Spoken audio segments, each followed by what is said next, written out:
Hello guys and welcome back. Today I'm going over who the Seraphs are, which if you don't know, they're only seen as the vendors in game, but we'll get more into that. But first let me state that for the most part this is just a lot of theory and speculating what they might be, so who really knows? But let me first thank the artist, who is Shikari13. There's some really awesome stuff on their page. Go check it out. I'll link down in the description below. So with that, let's get right into it. Okay, so as I said previously, the Seraphs, for those who don't know, are only seen in Borderlands 2 as weapon vendors. After defeating certain raid bosses, they will drop Seraph crystals, which then, once enough of the crystals are collected, it can be traded for some exclusive vendor-only weapons, or just Seraph weapons in general. The vendors themselves can only be distinguished by their eyes through the peephole through the door, similar to that of Crazy Earl, which if you guys remember, he's in Borderlands 1, Borderlands 2, he's everywhere. Now, we don't know much about the Seraphs, but we can make some safe assumptions. As a lot of you guys know, Borderlands content is based on a lot of early mythology, kind of. The term siren in Greek culture was represented by women with either bird feathers or wings, which then Gearbox took inspiration from when designing the sirens themselves. And you can even see this in-game when the sirens use certain skills like Lilith or Maya. You can see that they have wings come up, like Lilith has the red ones, Maya's are blue, Angel has her wings. You can see it, so it makes sense. So if we use that same logic for Seraphs, we can make a few assumptions. We can look back and see that they're typically associated with celestial or heavenly beings.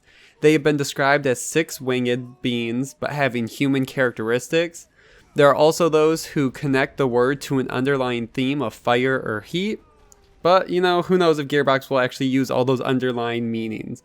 I think if they do, they'll just take the look of what it means.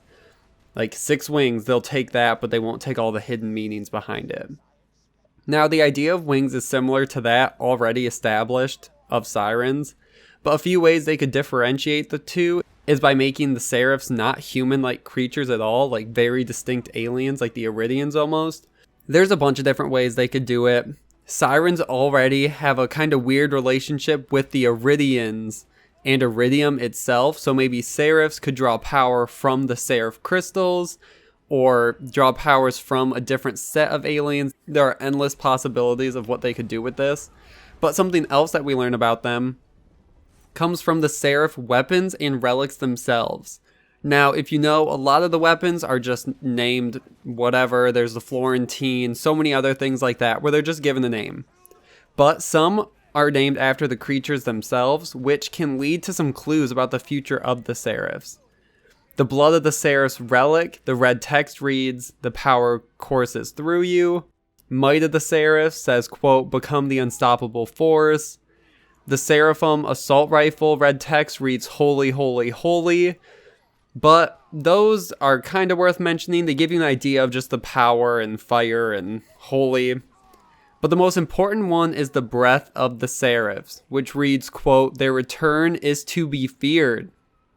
Which immediately at least made me think of present day and the end scene in the pre-sequel. So just spoilers if you guys haven't finished that game already, but the mysterious Iridian alien tells Lilith and the Vault Hunters that war is coming and that we will need all the Vault Hunters we can get. So, before I go further though, because you guys always get confused about this, that scene happens in present day. It is not referring to Borderlands 2. That just doesn't make sense. It's not what's happening at all, and you guys missed that whole point if you didn't get that. So this happens after the events of Borderlands 2. So that's the most recent thing we've seen in the game. So, once we understand that, then people started to speculate about the future war and who the Vault Hunters and Iridians will fight. I think definitely Seraphs could play a role. And it doesn't even say that once they come, it will be bad. It says their return, which means that the Iridian, or the alien that helps us, has maybe already encountered the Seraphs in the past, and there was a war between the two aliens or races. And then they, you know, kind of forced each other back, but now they can't do it because all the Iridians are dead. And there's a bunch of lore surrounding already that the Iridians are gone, but they never mentioned the Seraphs, but they definitely could. Which would make sense if the Iridians have fought the Seraphs before, and then they know how to prepare and gather Vault Hunters this time, which would play out perfectly. I could see the beginning of Borderlands 3 opening with a Marcus dialogue and cutscene showing the events of the Iridian Seraph War, like thousands of years ago.